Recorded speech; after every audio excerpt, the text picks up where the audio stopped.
Most CSS-based layouts are float-based layouts. That is, the majority of the elements in the layout are floated to achieve element positioning. Although floated elements are removed from normal document flow, they still affect the elements that come after them, something that comes in very handy when building layouts. The float property has two specific values, left and right. A floated element shifts either to the left or to the right until its outer edge reaches the edge of its containing block or another floated element. Elements that come after a floated element act as if it's no longer there and will move up to occupy the now empty space. In some cases, this can lead to the floated element actually overlapping other items on the page. Line boxes, such as individual lines of text, will flow around a floated element, even though the containing block that the lines are inside of actually flows under the floated element. This is best illustrated by imagining text wrapping around an image. Floats will continue to affect any element that comes after them until the float is cleared. Now, we'll discuss clearing later. For right now, let's tackle some of the basics of floating. So here I have the floating.html file open, and this is found in the 10.03 folder. Let's take a quick look at the structure of our page. Inside of our page, we have three div tags. One has an ID of box 1, the other has an ID of box 2, and the last one has an ID of box number 3. As you can see, we already have some styles that are defining the width and the height of the boxes, and we also have some margins placed on the bottom of them to hold the boxes apart from each other. Well, let's go ahead and float our first element. So I'm going to go up to my CSS styles and highlight the selector #box1. That's our first div tag. Go ahead and add a property here, and you want to add the float property, and we're just going to float that to the left. And if you grab the pull-down menu, you can see that you have left, right, none, or inherit. So really, those two values are what you're going to be choosing between left and right. I'm going to go ahead and choose left. And as soon as I do that, something really odd happens to our layout. Box 1 doesn't seem to move at all. In fact, it's just where it was before. Box 2, on the other hand, seems to have gone missing. Well, at least part of it's gone missing. And box 3 has moved up as well. So what happened here? Well, what happened was box number 1 was removed from normal document flow. Think of somebody just taking something off the page and picking it up so that it hovers over the page. Box 2 and 3, no longer seeing a box above them, moved up to occupy that space. So why are we still seeing the text for box number 2? Well, we're seeing the text because the containing element went up underneath the parent, but the text itself would wrap around the floated element. And that's what we were talking about earlier when we were talking about what happened to those inline boxes. Well, let's change it to float right and see if it looks any different. So go back to the same selector, choose box 1, float that to the right, and yeah, that looks a little different.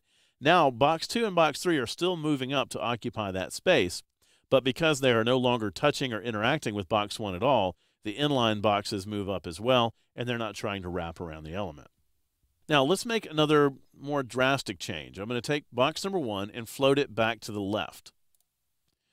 Go ahead and highlight the selectors for box 2 and box 3, and for both of those, add a float left property as well.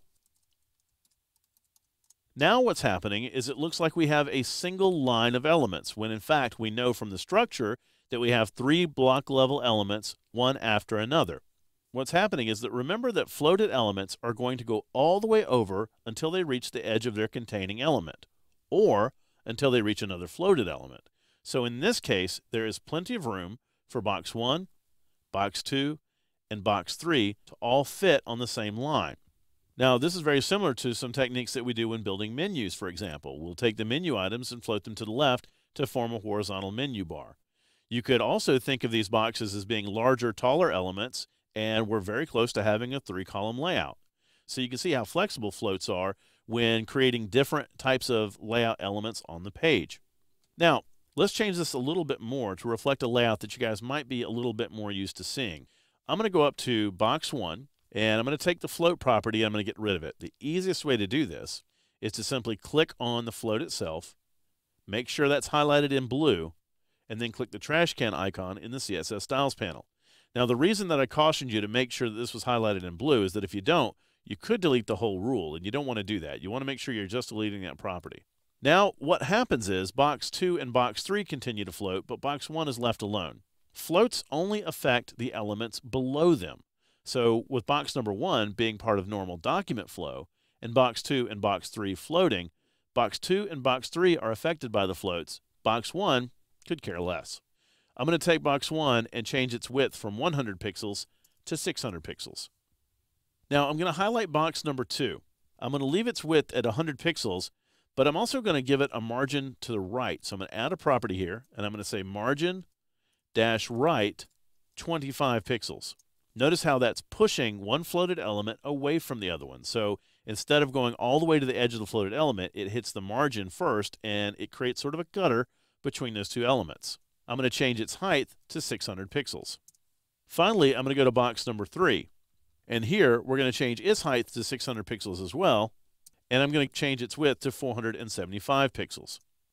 So now, this should seem fairly familiar to you. This is a very basic CSS-based layout. We have a single area up top that would typically be used as a header. Then we have a left column and a right column. The left column could be a sidebar or navigation. The right column would be the majority of your content. This is a very common layout technique, and although there are certainly variations on it, this is very widely used in websites all across the web. So in this movie, we've discussed the very basics of floating. However, this is by no means all you need to know in order to control floats. In any float-based layout, you'll find yourself quite often needing to restore the normal document flow, and that's where clearing comes in. In our next movie, we'll move a step closer to building simple page layouts by discussing clearing and how it is often used in the context of page layouts.